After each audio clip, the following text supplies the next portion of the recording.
우리 첫 시간에는 분노하시는 예수님, 그러나 분노하셨을 뿐 저주하신 것은 아니다라는 말씀 기억하실 겁니다.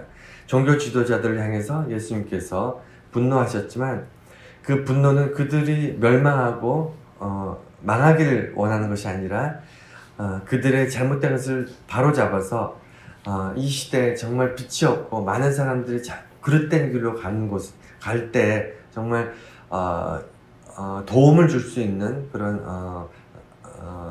제대로 된 그런 지도자들의 모습을 회복하기를 원하셔서 분노하셨다 말씀드렸고, 지난 시간에는 우리가 어떤 말씀 드렸냐면 예수님께서 분노를 하셨는데 그냥 화가 날 때마다, 아니면 기분 나쁠 때마다, 아니면 예수님을 대적하는 사람이 나타날 때마다 화낼만 할 때 늘 화를 내셨던 것이 아니라는 거예요.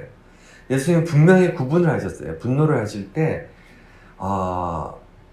반드시 그러니까 어떻게 보면 우리 입장에서 볼 때는 화를 낼 만한 일들, 화를 낼 만한 사람들에게는 화를 내지 않으셨어요.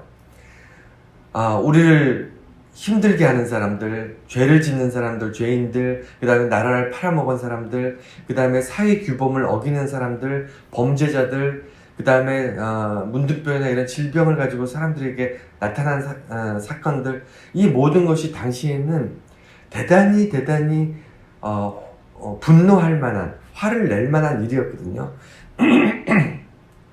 화를 내는 것이 당연했고 마땅한 일이었습니다. 그런데 예수님은 그들에게 화를 내지 않았어요.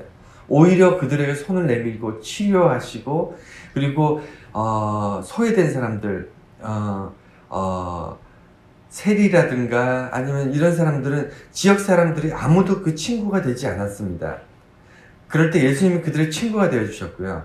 그 다음에 질병을 가지고 있거나 이런 사람들은, 모든 사람들이 그들이 죄를 지어서 병들었다 이렇게 생각했기 때문에 가까이 가지도 않았어요. 만지고 도와주고 살피고 이런 것은 상상할 수가 없습니다. 그런데 예수님은 그들을 만지시고 치료하셨어요. 그런데 유독 사람들이 존경하고 사람들의 인사를 받고 그 다음에 권력을 가지고 있고 말 한마디에 많은 사람들에게 영향을 끼칠 수 있는 바리새인, 대제사장, 율법교사, 이런 사람들한테 화를 내시는 거예요. 어떻게 보면 거꾸로 돼 있고 역설적인 겁니다. 그들은 죄를 짓지도 않았어요. 눈에 보이는. 왜냐하면 그 사람들이 율법을 가르치고 600개가 넘는 율법을 가르쳐 사람들한테 그걸 지키라 그러고, 그걸 지키지 않으면 사람들한테 징계하고 돌을 던져서, 심지어는 돌을 던져서 그 직결 심판을 해버리고 하는 그런 위치에 있는 사람들이기 때문에 남들 앞에서 함부로 자기들이 말하는, 자기들이 가르치는 율법을 어기지 못했습니다. 그런데 뭐가 달랐냐면 율법교사들이나 아니면 바리새인들이나 제사장, 이런 사람들은 밥만 먹고 그것만 해요. 율법만 지켜요. 그러니까 아무것도 안 하고 밥만 먹고 율법만 지키니까 그게 가능해요. 근데 일반인들은 안 되잖아요. 농사도 지어야 되고 먹고 살아야 되고 여러 가지 일들이 있는데, 예수님께서는 이 종교 지도자들에 대해서 너희들이 사람들한테 힘들게 하면서 너희들은 정작 편하게 그렇게 신앙생활하고 다른 사람 정죄하면서 이렇게 징계하고 이렇게만 살면 되겠느냐. 왜냐면 그들의 공감해 주지 못하는 거예요. 예수님께서 이 땅에 굳이 오신 이유, 굳이 말구유에 태어나시고 여인의 몸을 통해서, 마리아를 통해서 이 땅에 오셔서 이 땅에서 인간의 모습으로 희노애락을 경험하시고 그 고통받으시고 십자가의 그 처절한 고통을 감수하셨던 유일한 이유는 뭐냐면 우리와 소통하시려고, 우리가 이 땅에 살면서 겪는 많은 고통과 눈물을 하나님께서 직접 감당하시면서 나도 너희와 함께 이 고통 가운데 있다라는 것을 우리에게 보여주시기 위해서 굳이 이 땅에 오셨거든요. 그런데 바리새인들의 종교 지도자들은 일반 백성들하고 다르게 살아요. 나는 거룩하다 이거죠. 나는 구별돼서 너희들 같은 그런 죄인들하고 다르다. 하물며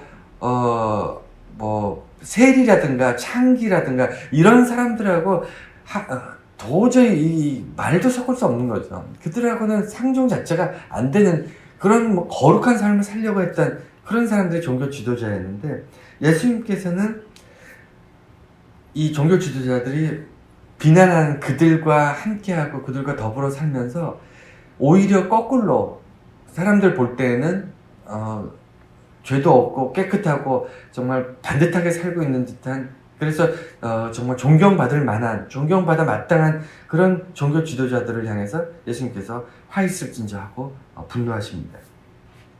그래서 구분되는 것, 그 사람들 앞에 인사받고 시장에서 그 다음에 높은 자리에 올라가고 시장에서 인사받는 걸 좋아하는 이 종교 지도자들의 속성에 대해서 예수님께서 분노하셨고, 오늘은 바리새인들에 대해서 예수님께서 딱 집어서 그들에게 화를 내십니다. 다음 주에는 이제 율법 교사에 대해서 이제 말씀드리겠지만, 종교 지도자들의 분류도 여러 가지가 있습니다. 대제사장도 있고 바리새인들이나 사두개파, 이렇게 종교 가문이죠. 종교적인 생활을 하는 것도 가문, 그리고 율법 교사는 이제 율법을 가르치고 성경을 가르치는 사람들인데, 사실 이 사람들 공통점이 뭐냐면 글을 읽을 줄 안다는 거예요.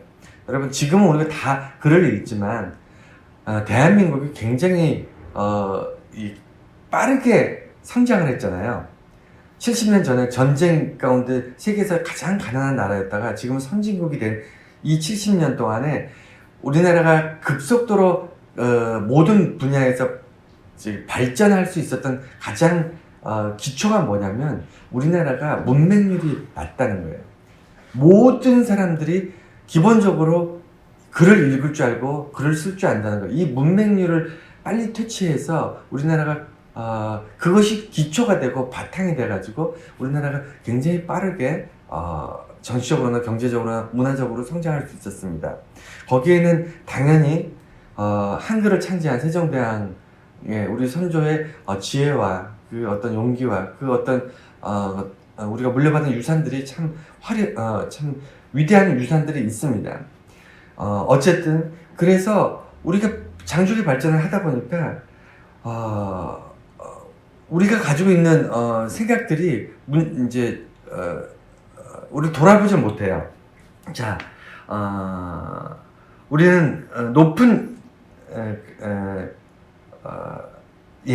우리가 살면서 그 먹고 사는 문제가 가장 중요했기 때문에 우리가 경제 성장을 하고 선진국으로 들어가면서 제일 신경 쓰고 제일 사람들이 매달렸던 게 먹고 사는 경제였습니다. 그래서 좀 배불리 먹어보자, 잘 먹고 잘 살아보자, 이게 제일 중요했던 우리 문제였는데, 사실은 언밸런스하게 어떤 것은 정말 선진국 수준에 많이 발전을 했는데 비해서 그렇지 못한 것들도 상당히 많습니다. 상당히 많은 부분들은 또 발전하지 못했어요. 지금은 이제 경제나 문화나 이런 부분은 좀 많이 성장했지만 정치라든가 교육이라든가 아니면 사회라든가 여러 가지 또 상대적으로 참 부족한 부분도 많이 있어요. 많이 있는데 우리는 이 퉁쳐서 전체적으로 그냥 우리는 이 정도다 이렇게 말하기를 참 좋아하는 것 같습니다. 조목조목 이제 따져볼 건데, 제가 왜 그 말씀을 드리냐면, 오늘 이 바리새인들을 딱 집어서 예수님께서 이 화이슬진저 할 때 이 바리새인들이 대표적으로 예수님께서 뭐라고 표현하시냐면 회칠한 무덤 같다. 이 회칠한 무덤, 예전에도 한번 설교를 했습니다만 바리새인들의 특징은 이 회칠한 무덤이에요. 이 이게 평토장 무덤이라고 하는데, 저번에 말씀드렸죠. 회칠한 무덤이라는 것은 무슨 이렇게 겉은 예쁜데 속은 썩은 내가 진동하는 어떤 그런 이중적인 모습이다. 물론 그런 것도 있습니다. 그게 없는 건 아니지만 그 유래를 잘 아셔야 돼요. 평토장, 그러니까 회칠한 무덤이라는 것은 평토장한 무덤이라는 거예요. 일반적으로 무덤을 만들고 봉분을 만들고 묘비를 세우고 또 이스라엘 고대 근동은 동굴에다가 매장을 했어요. 동굴에다가 매장하고 그 입구를 큰 돌로 막아버립니다. 뭐 이런, 그리고 한 개인이 무덤을 쓰는 것이 아니고 가족묘입니다. 가족묘 아니면 지역묘라든가. 그래서 가족묘에다가 시신을 안치하고 돌로 막아놓는데, 또 그 가족 중에 누가 돌아가시거나 사망하게 되면 그 굴에 다시 가요. 시신을 가지고 가서 돌을 옮겨 놓습니다. 옮겨 놓고 그 옆에 또 시신을 안치하는 거예요. 그리고 또 돌을 막아요. 그래서 이 고대 근동은 동굴 하나가 그냥 집안 묘였습니다. 그런데 동굴을 가지지 못한 사람들이 있어요. 어떤 사람이냐면 객사한 사람들. 길에서 죽었는데 아무도 시신을 수습을 안 해요. 그럼 친척이나 가족이 없다는 거죠. 그런 사람들은 어떤 부류가 있었냐면 고아나 과부, 아니면 나그네, 아니면 너무 가난해서 무덤을 만들 수 없는, 이 동굴을 돈 주고 사야 되는데 그런 뭐 무덤을 살 수 없는 사람들, 뭐 이런 사람들은 집에서도 죽을 수도 있고 또는 길에서 객사할 수도 있고. 그러니까 길에서 이 사망한 사람들은 누가 이렇게 묻어줄 수 없잖아요. 근데 시체에서 부패한 냄새가 나고 막 그러니까 그 이제 마을에서, 지역에서, 길에서, 아니면 이런 주로 이제 길 아니겠습니까? 이제 길 같은데 사람이 시신이 발견되고 그러면 사람들이 가서 그 옆에다 그냥 땅 좀 파가지고 그 자리에다 바로 매장을 했어요.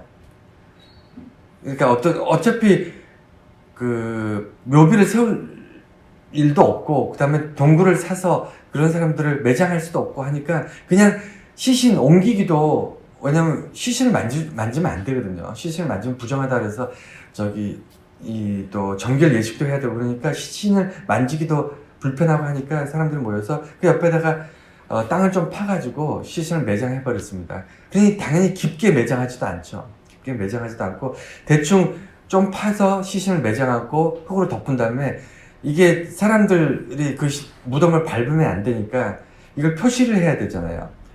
보통은 봉분을 쌓거나 아니면 묘비를 이렇게 세우는데 그런 걸 하진 않으니까 무연고에 연고가 없는 그런 무덤이니까 어떻게 하냐면 시신을 묻고 나서 그 위에다가 횟가루를 뿌리는 거예요. 그래서 회칠한 무덤이라고 합니다. 평토장. 그러니까 봉이 없는 평탄한 길. 높게 쌓지 않은 그냥 일반 땅하고 똑같은 높이의 무덤. 그걸 평토장한 무덤이라고 하거든요. 똑같은 높이의 무덤은 아무도 그게 무덤인지 아닌지 알 수가 없잖아요. 그러니까 그 무덤 위에다가 횟가루를 뿌리는 거예요. 회는 아시다시피 하얀색이거든요. 석회에서. 그러니까 하얀색이고, 당시 고대 거기는 약간 황토빛 붉은색 땅입니다. 이게 광야, 약간 지질이, 이스라엘 땅의 지질이 그렇게 썩 좋지를 않아요. 약간, 근데 뭐 모래 색깔처럼 하얗지는 않은데 어쨌든 붉은스름한 어떤 색깔을 띤 그런 척박한 땅입니다. 그럼에도 불구하고 이 석회가루를 뿌려놓으면 사람들이 여기는 무덤이구나 해서 거기는 이제 돌아가요. 이게 왜 돌아가냐면 이스라엘 율법에 무덤을 밟지 못하게 되어 있습니다. 시신을 만지지도 못하지만, 대제사장 같은 경우는 정결의식을 해야 되고, 정결의식을 하더라도 시체를 만지거나 그러면 대제사장이라고 해도 하나님께 제사 지내는 일을 할 수가 없었습니다. 1년에 한 일주일 정도, 그 50개 주 중에 50분의 1, 즉 한 주 정도를 그 성전에 올라와서 자기 순번에 따라서 그 제사를 지내는 일을 하고, 나머지 기간은 고향에 내려가서 농사일을 짓고 하는, 이게 제사장들의 삶이었는데, 1년에 일주일 그거 자기 제사를 지내는 본분을 다하려고 그 예루살렘에 올라갔는데 그 중간에 시신을 만지거나 그러면 자기가 1년은 그냥 노는 거예요. 다시 고향 들어가서 제사장의 일을 할 수가 없습니다. 그래서 시신을 만지거나 무덤을 밟거나 하는, 무덤을 밟는 것도 시신을 만지는 거랑 똑같거든요. 그래서 반드시 정결의식을 해야 돼요. 일반인들도 그렇고. 그런데 예수님께서 바리새인들을 향해서 이 평토장한 무덤 같은 자들아 라고 말씀하신 이유는 그 무덤 위에 횟가루를 뿌리지만 이게 시간이 지나면 이 횟가루가 계속 있을까요? 아니면 사라질까요? 네, 시간이 지나면 사라지죠. 당연히 사라지죠. 바람에 날려서 횟가루가 흩어지거나 아니면 횟가루 위에 흙먼지가 쌓여가지고 다시 덮일 거 아닙니까? 여러분, 그렇잖아요. 우리 길에다가, 횟가루 같은 거 이렇게 뿌려놓으면 그게, 1년 12달, 1년, 2년, 5년, 10년 그대로 다 있나요? 아유, 며칠이 안 갑니다. 며칠 지나면 바람 휙 불어서 그거 다, 흩어져 버리고, 아니면 모래먼지가 워낙 많은 지역인데, 이스라엘 땅에. 모래먼지가 다시 덮이죠. 자, 덮이고 나면 어떤 일이 발생하죠? 어떤 일이 발생하죠?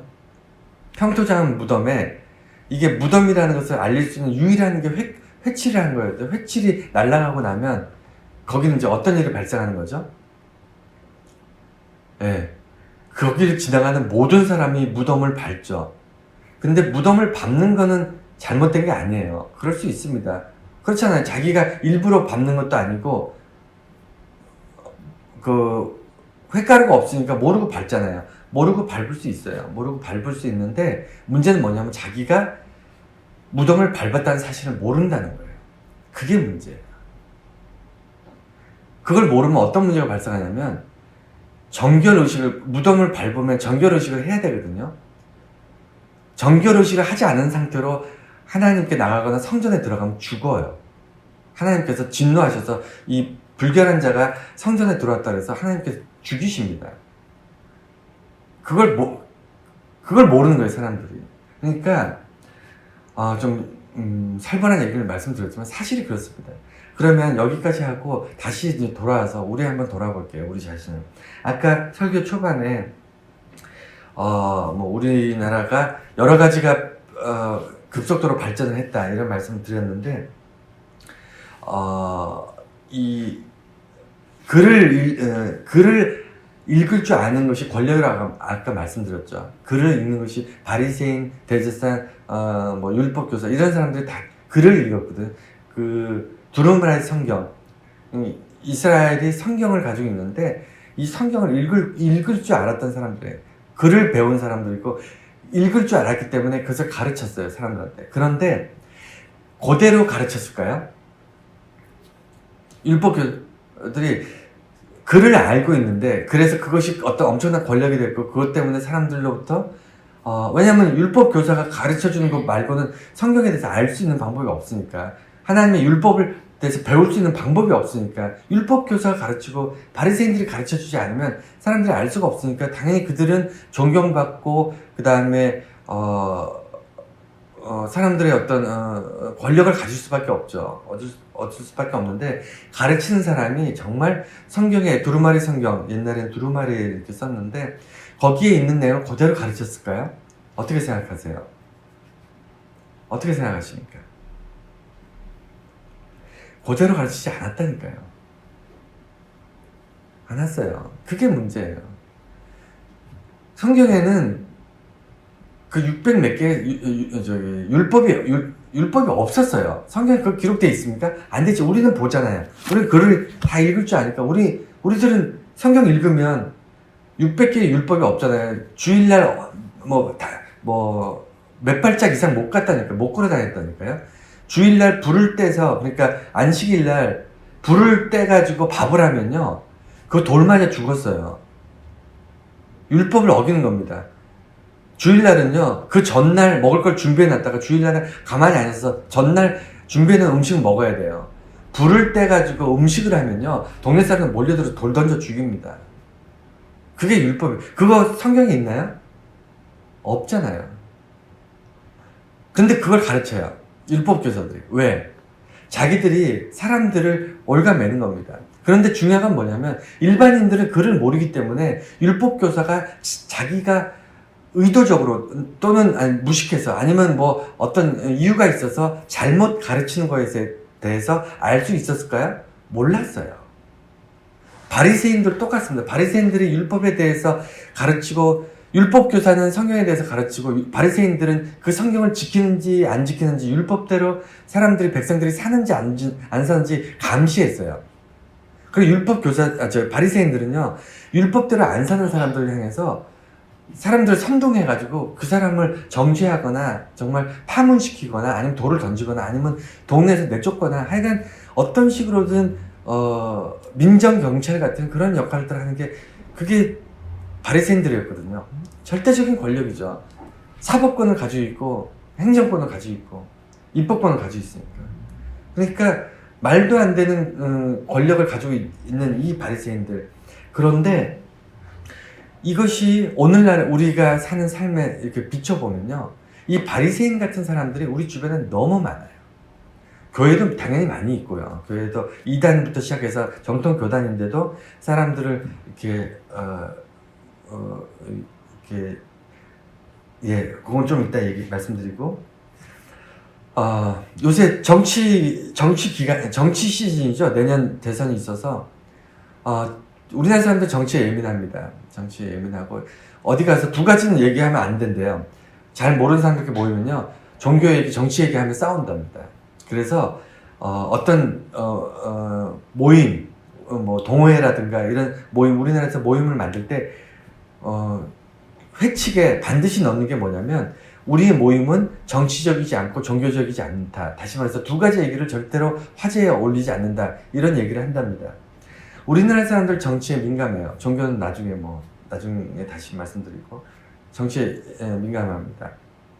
여러분 정치인들이요 어떤 사람이 좋다 나쁘다 얘기할 때 우리는 싸잡아 얘기합니다. 우리나라 사람들이 그런 걸 좀 은연중에 이렇게 들어왔는데 사실은 우리 개개인 인간들은요 잘한 점도 있고 못한 점도 있어요. 정치하는 사람도 똑같습니다. 정치하는 사람들도 어떤 면에서 잘했고 어떤 면에서 못했어요. 여야 이것도 똑같아요. 진보 보수도 정당이 있으면요 그 정당 안에서 잘하고 훌륭한 국회의원들이나 정치인이 있고요. 그 정당 안에서도 못하는 사람이 있어요. 잘못하고 그 다음에 엉뚱한 소리 하고 뭐 이런 사람들이 있습니다. 맨날 싸움박질만 하고. 그래도 우리나라 정치가 그래도 많이 좋아졌죠. 한 30년 전만 해도 뉴스에 국회에서 주먹질하고 멱살 잡고 뭐 집어 던지는 뉴스도 많이 했었잖아요. 지금 그 정도까지는 아닌데 진보냐 보수냐 뭐 좌파냐 우파냐 이걸로 딱 싸잡아 가는 거는요. 왜 그렇게 우리가 됐냐면 정치인들이 그렇게 만들어요. 왜냐면 우파다 그러면 어떤 사람이 성향이 우파다 어떤 사람이 좌파다 아니면 진보다 보수다 딱 그러면 정치인들은요 이 사람이 좌파가 되면 이제 내 사람이 된 거야. 무슨 얘기인지 아시겠어요? 이 사람이 성향이 진보적이다 그러면 내가 진보당이다 그러면 이 사람은 이제 내 사람이 된 거예요. 나에 대해서 비판하지 않아요. 상대방에 대해서 이제 싸울 준비가 된 거죠. 이런 식으로 편을 갈라요. 그게 정치하는 사람들은 그게 되게 편해요. 미국도 일본도 한국도 유럽이나 선진국들도 사실 정치 그러면요 흑백 논리로 다 만듭니다. 정치인들이. 언론이나 이런 것들도 마찬가지고요. 흑백으로 딱 나눠요. 그게 이 사람들의 표를 가져오기 제일 쉬워요. 이 사람이 예를 들어 어떤 사람이 성향이 진보인데 내가 진보 당인데 이 사람이 우리 당에 들어왔는데 들어와가지고 우리 당에 대해서 조목조목 따져 묻고 조목조목 이거는 잘한 거고 이건 못한 거고 이 국회의원은 제대로 지금 하고 있고 이 국회의원은 지금 잘못하고 있고 이거 따지면 불편하잖아요. 귀찮잖아요. 이런 사람 우리 당에 들어오면 좋아요 싫어요? 싫잖아요. 그러니까 정치하는 사람은요 딱 둘로 나눠요. 너 여야 야야 해서 제가 야당이면 야 그러면 너 딱 따라서 넌 이제 내 편이야. 나만 믿어. 나만 찍어. 무조건 아무 생각하지 말고 우리 당은 다 좋고 저 당은 다 나빠. 이렇게 쇠뇌시켜요. 이게 정치입니다. 후진적인 정치죠. 근데 이게 우리가 독재 정치를 지나서 그 다음에 근대 한 50여 년의 정치 생활에서 우리나라가 가지고 있는 이런 어떤 성향이 됐어요. 정치인들이나 모든 기득권층이 그렇게 만들었습니다. 이게 바리새인들이 일반 백성들한테 종교를 가르치는 방식하고 똑같아요. 뭐냐면 개, 돼지를 만드는 거예요. 개, 돼지는 뭐죠? 가축이잖아요. 가축은 뛰어놀지 않습니다.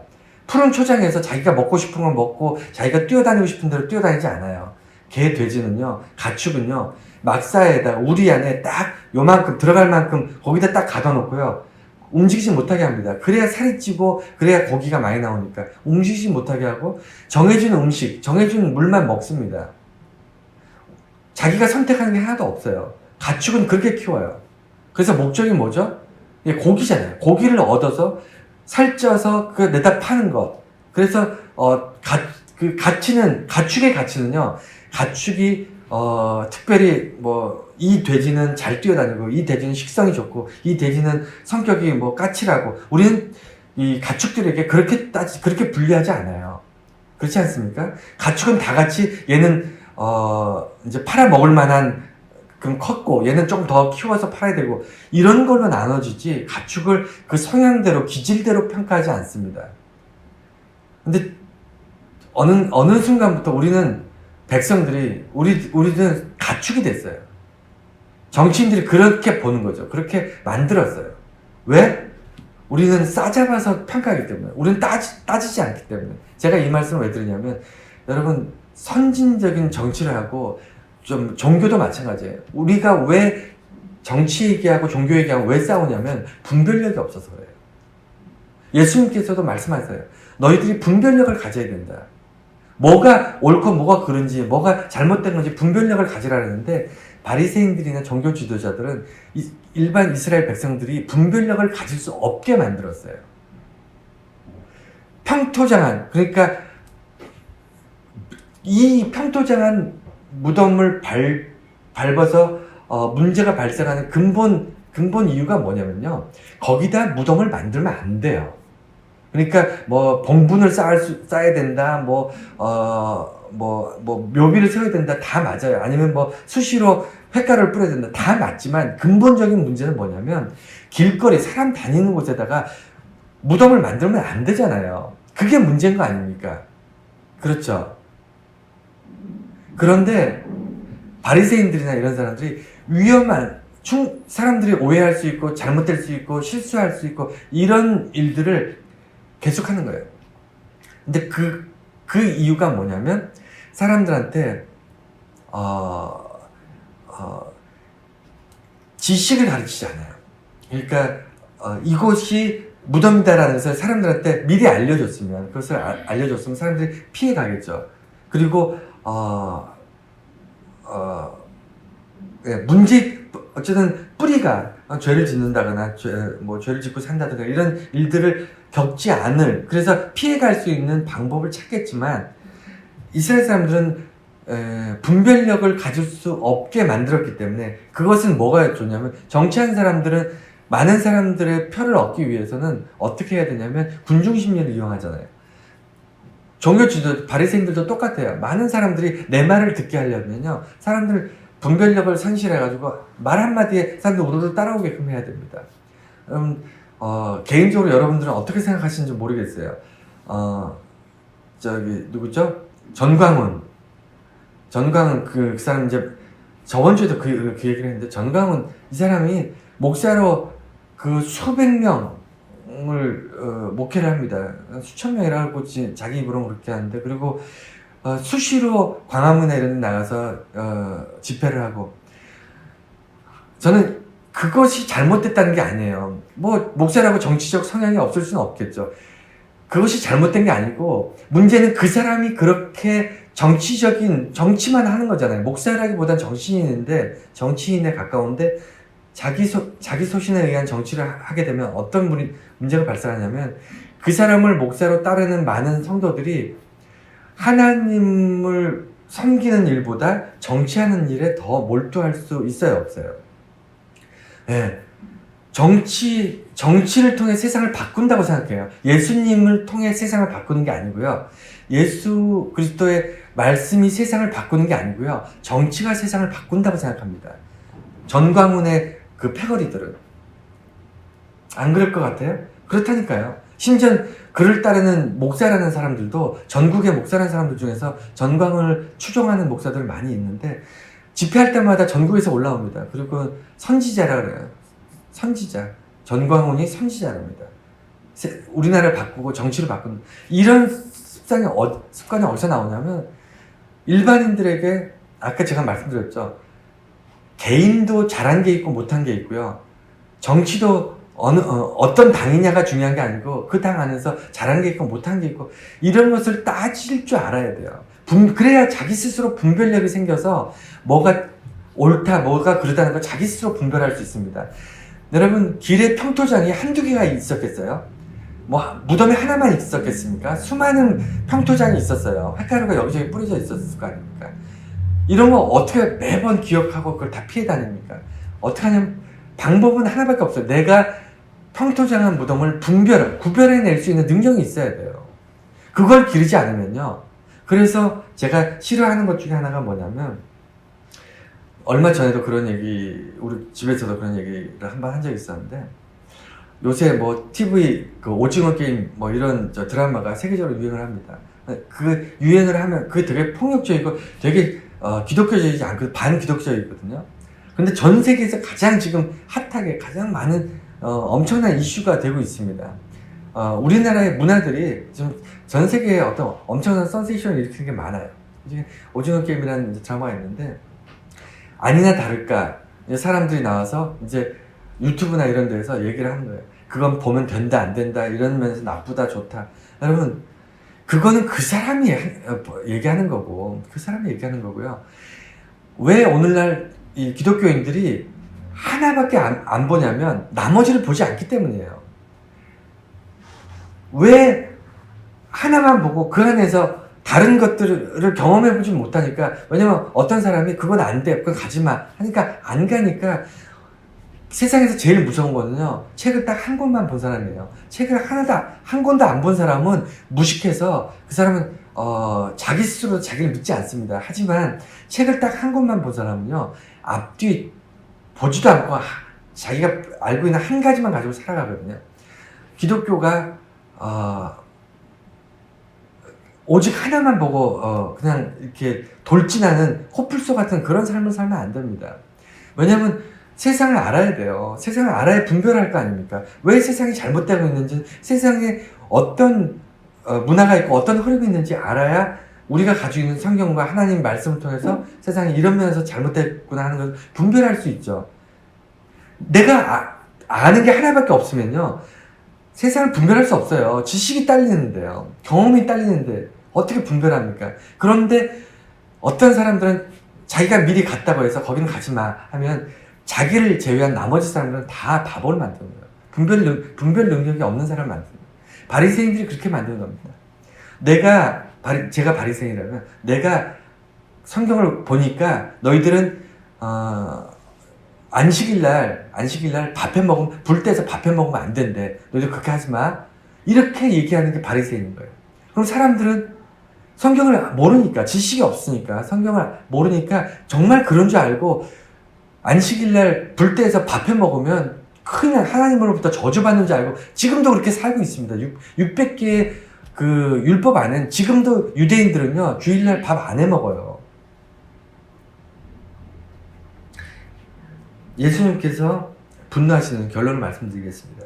분노하시는 이유는요 평토장 때문에 분노하시는 게 아니에요. 오늘 본문에 보면 어떻게 나오냐면 화 있을진저 44절에 이렇게 돼 있어요. 화 있을진저 너희여 너희는 평토장한 무덤 같아서 바리새인들에게 한 말씀입니다.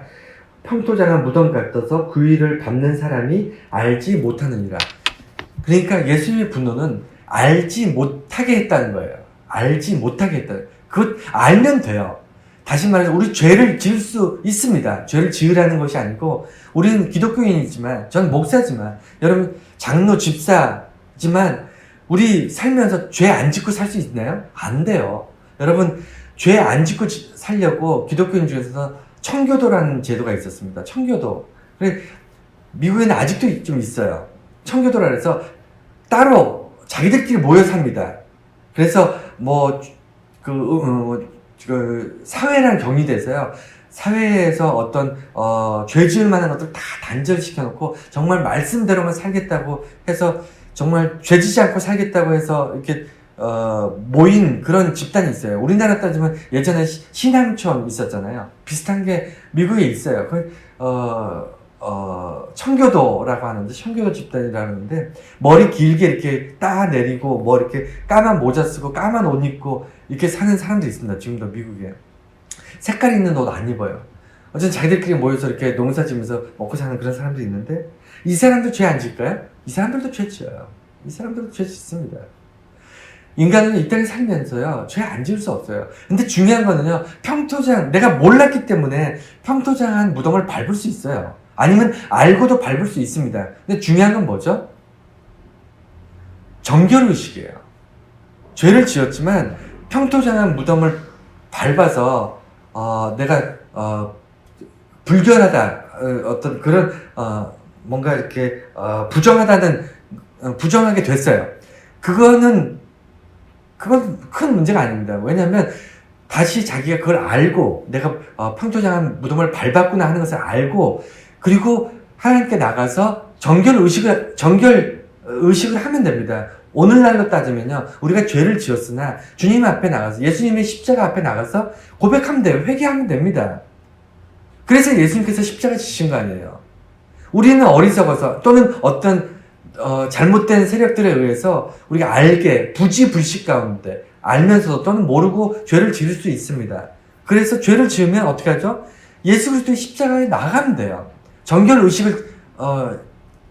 의식을 가지면 됩니다. 그러면 아무 문제가 없어요. 그런데 예수님께서 바리새인을 통해서 분노하신 이유는 뭐냐면, 사람들이 평토장한 무덤을 그 횟가루가 다 날려서 자기가 거기를 밟고 지나갔음에도 불구하고 자기가 부정하게 됐다는 것을 알지 못한다는 거예요.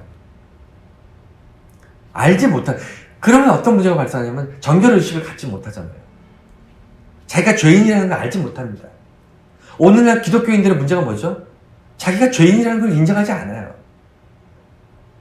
내가 이만큼 살았으면, 내가 교회에서 장로인데, 권사인데, 집사인데, 내가 목사인데, 내가 다른 사람들보다 더 열심히 정말 정직하게 살고 거짓말 안 하고 더 사회적으로도 좀 존경받는 위치에 있는데, 이게 딱 뭐죠? 딱 바리새인이잖아요.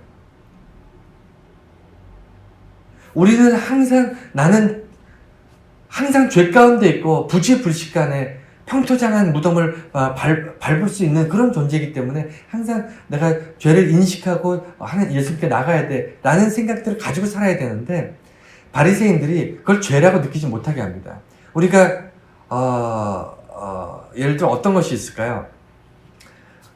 주일날 우리가 다 모여가지고 광화문 나가서 정치적으로 뭐 여가 옳다 야가 옳다, 그것이 잘못됐다고 생각을 할까요? 거기 있는 사람들이? 그게 문제라니까요. 그게 잘못됐다는 생각을 안 합니다. 우리가 하나님께 나가서 기도하고, 저 신앙생활 정말 하나님 중심의 삶을 살고, 나의 유익을 위해서 하나님께 기도하는 것이 아니고 하나님의 영광을 위해서 내가 헌신하고 수고하는 것이 옳다라는 생각을 우리가 하면서 살지만 항상 그렇지는 못하잖아요. 어떨 때는 나를 위해서 나의 욕심을 채우기 위해서 하나님께 기도하고, 하나님 이걸 위해서 하나님 내게 이렇게 해주세요라고 기도할 때 많이 있지 않습니까? 이게 내가 잘못됐다고 생각하지 않는 이유가 뭐죠? 기복주의가 교회에 있기 때문이에요. 기복사상이 많은 목사들이 가르쳤어요. 기복사들, 나를 위해 하나님이 존재하는 것처럼 가르쳤습니다. 그러니까 잘못된 거라고 생각 안 하는 거죠. 그럼 회개하지 않습니다. 회개하지 않으면요, 그 사람은 그 바리새인들 때문에, 그 종교 지도자들 때문에 돌이킬 수 없는 길을 가는 겁니다. 예수님의 분노는 거기에 있었어요. 차라리 바리새인들이나 율법 교사들이 입 다물고 있었으면, 가만히만 있었으면 사람들이 어떻게든 분별력을 키워나갈 텐데, 자기들 편한 대로, 자기들 생각대로, 자기들 정치적 성향이라든가 자기들이 생각하는 어떤 옳고 그름 기준에 따라서 사람들한테 잘못된 생각들을 심어주면서 그냥 떳떳하게 당당하게 잘못됐다고 생각하지 않아요. 교회가 교회답지 못한 것에 대해서 당당하게 그것이 잘못됐다고 얘기하지 않습니다. 그러니 오늘날 이렇게 된 겁니다. 이게 뭐 하루아침에 이렇게 된 게 아니에요. 오늘날 전 세계의 많은 교회들이 힘을 잃어가는 것이 하루아침에 이렇게 된 게 아니에요. 잘못된 바리새인들 때문에, 중들 때문에 그런 게 아니라니까요. 불교라든가 이슬람 때문에 기독교가 쪼그라들지 않아요. 이슬람이나 불교가 핍박하면요, 기독교는 더 강해집니다. 더 단단해져요. 그런데 바리새인들과 율법교사들과 이런 사람들 때문에 교회가 점점 힘을 잃어간 것이, 그것이 오늘날 우리가 처해 있는 이 아픔이에요. 다음 시간에는 율법교사, 오늘은 바리새인에 대해서 얘기했는데 율법교사들의 이 간사한 모습들을 다시 한번 살펴보도록 하겠습니다. 기도하겠습니다.